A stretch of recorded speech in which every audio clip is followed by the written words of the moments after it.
Now we'll go to the thank you all three speakers, Dr. Shashank Joshi and Dr. Asra, Dr. Sribhushan Raju. We will go to question answer session, and actually there are so many questions lined up at this point of time. First, I'll ask the questions to Dr. Shashank Joshi. Thank you very much, sir. It was so amazing talk, as I mentioned. So one of the question they say ask is like, even you mentioned, like, Thomas Paul idli dosha, like, it's so the food is widely different across India. So what will be the main hurdles you face in implementation of in precision nutrition in India, sir? So, Dr. Paul, that's a very good question, because we all love our food. We all love our breakfast, lunch, and dinner. We all love our sweets. So, what happens in precision nutrition is you have to dictate it, and human habits are very difficult to change. You Yes, really sir. need to change behavior. And in a behavioral change mechanism, we really need to show them that if you eat two idlis, your sugar can go up to 300. And if you just eat one idli with a more sambar, which has proteins, and you do mix and match, it will come to 150. So actually, what happens is that we are able to illustrate to our patients and show them an outcome that the glycemic response to a single idli versus two idlis with a little extra sambar, which means that there is a little fat, little carb. It's all about intensive educating that individual patients and predicting his response and showing that him that response. They will make that autocorrection. Our patients are very smart. And today we are in the era where patients have achieved two PhDs, one from Google University and one from WhatsApp University. So they are so smart that independent of us, they go on their own and do their own things. So it is better that we use technology to ensure that their outcomes are improved, but they take some meaningful, rational, and scientific decisions.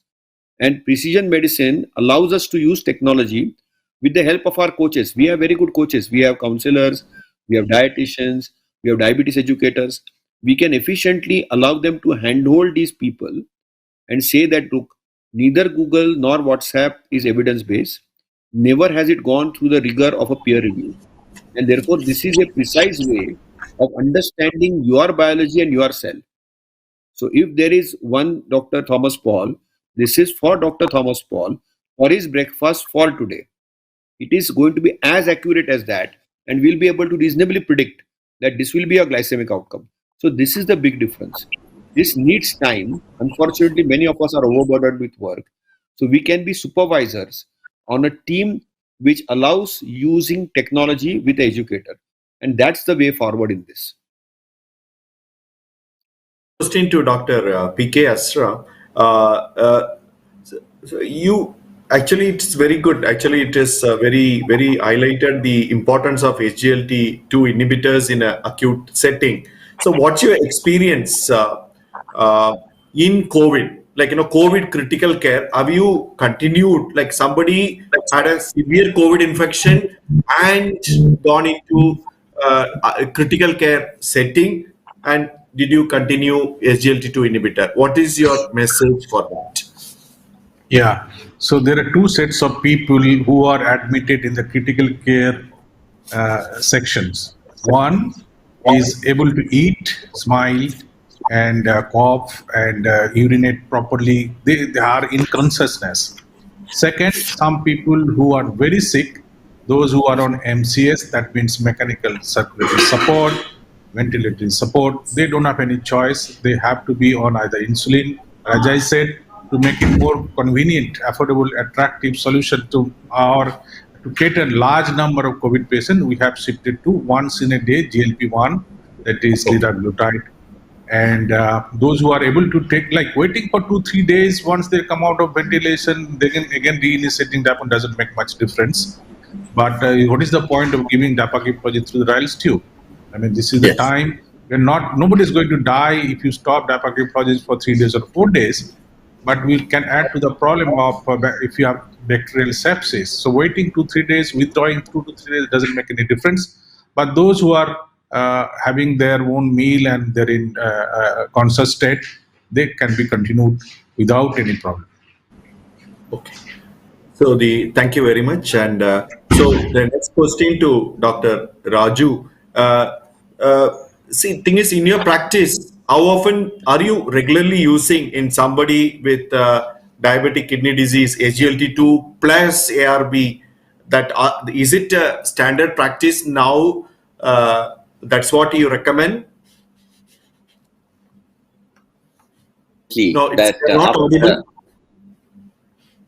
how come? Yeah, I'm quite hard. I think it's okay now. Okay now. We've just started recently because we routinely give ACE inhibitors and ARBs, and for the control of diabetes, those having a heart disease and having a GFR of more than 30, we started using it recently, and we did not find any major adverse effect, and we have been following them very frequently and regularly. And one student is endorsed to see any such kind of a thing happening to this patient as far as the hyperkalemia and other things are concerned. But another interesting thing which I should share with you people is that we give a renal protection as part of renal protection. We give sodium bicarbonate to all these people. So that might be the one which is preventing the occurrence of hyperkalemia in this group of people. So sodium bicarbonate is a routine and invariably given to each and every patient as a part of renal protection. So that can definitely control the hyperkalemia incidence, and that will not make hyperkalemia a major problem in the patient management. So this is recently started, and though I was a part of canagliflozin just because it is an expensive molecule. Many of our patients coming to our teaching government institution may not be able to afford, and good number of patients are being given DAPA, and we are just seeing the response in them. To Dr. Shashank Joshi. Sir, what is the evolving role of, you mentioned about artificial intelligence. So what is the evolving role, sir, in India for the precision nutrition? In India, both doctors and patients are not very averse to technology. So there are two types of doctors. One are the people like me who can't handle technology that well. For example, to even get through this is a challenge for me. All these virtual meetings and all. I would love to see Dr. Paul, Dr. Murthy, my other colleagues, one-on-one, have a coffee with them in Chennai or something. So this is the biggest barrier, that we are having a technophobia. But there is a younger generation of both doctors and patients who are techno savvy, and they are very, very comfortable with the digital space. But it is not the technology just a connector. Technology is a synthesizer in the big picture. See, the biggest challenge in diabetes today is compliance and adherence. And what basically technology enables us is it allows us to illustrate the problem and allows us to autocorrect and give a solution to the client or the patient, as well as the coach, as well as the doctor. So what has happened is, in the diabetes space, the glucose sensors have allowed us to see the picture. Even with SMBG, you can do the same thing, provided you use technology. So artificial intelligence allows us to predict the glucose variability better, gives us a pattern recognition, and based on the pattern, we can make lifestyle changes, whether they are food, activity, behavior, or medications. And that is the art of medicine. See, the art of medicine will always need a doctor at the helm, a coach as a vehicle of communication between the expert and the patient, so that we are here all committed with two goals. One is outcomes which matter and improve lives of people living with diabetes without allowing them to intrude into their private space. So it's all about that. So I think artificial intelligence will come. We are seeing this revolution in smartphones. Just 20 years back, we had an ordinary cell phone, which was a communication tool where we were talking on the phone. Nowadays, we hardly call up anybody on the phone. We think that it's an intrusion in our private space. We talk on a WhatsApp or a Signal or a video call because we are able to get a direct communication now. So obviously, the technological interface has changed, and AI predicts this, allows the pattern, and then allows decision making for the doctor, for the coach, and for the patient, so that they can have better glycemic outcomes and non-glycemic outcomes, including cardiovascular outcomes. So I think artificial intelligence is here to stay. We are on a learning curve. Let me be very transparent and honest. And probably it will still be another 3 to 5 years before it will be prime time. In the type 1 diabetes space, time in range will be an order of the day. and we are able to use it more effectively. People on insulin, we are using technology more effectively to predict the insulin food activity response, to predict hypoglycemias, to predict hyperglycemic peaks. So currently we are using it in that little cohort where it matters. But later on, I feel we'll be able to have a larger footprint of artificial intelligence in our lives. So it's already entered our lives through the mobile technology and smartphone technology. It will enter diabetes life soon and endocrine life soon. Thank you very much, sir, and thank you, the Dr. Raju and Dr. Ashra.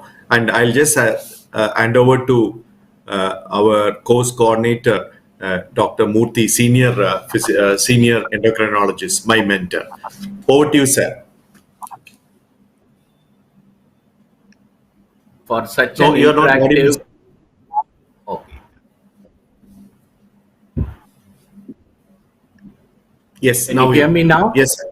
Yes, sir. Yes, you. sir. Thank you all for such an interactive and excellent teaching session. Now, coming to the first talk by Professor Shashank Joshi, when the master and teacher talks, you listen and learn. The humility with which he expressed, it intrigues me how he could make such a complex subject so simple, explained with a lot of clarity, a whole lot of terminology and concept introduced. And the take home would be probably, if I'm right, that it's not that you have to have a totally different food pattern. The traditional food someone is used could be modified with many things which Professor Shashank explained to suit the individual. Now, coming to the next talk by Professor P.K. Hasra, again, the conventional teaching now is a patient in hospital and sick, you stop DAPA. And just like the DAR19 studies, you could explain that it's not required that in every patient you have to discontinue DAPA who's admitted in hospital, as long as you could closely monitor him, because there is also now evidence to show that there may be organ protection and there are very few adverse effects. Now, coming to the third talk by Dr. Sri Bhushan Raju on new therapies. For the last 2 decades, the only standard of care for renal protection was RAS blockade. And fortunately, now in the last few years, we have a whole lot of other molecules which have shown benefits as far as kidney. As you explained, SGL2 inhibitors, the GLP-1 antagonist, and also the mineralocorticoid receptor antagonist with the newer drug finerenone, which unlike spironolactone does not cause hyperkalemia. And so also you mentioned about the dual blockade with sotagliflozin, and that can also be used in type 1 diabetes. I think overall it's been an excellent session. Thank you all so much. It's been a privilege and pleasure to be part of it. Thank you so much.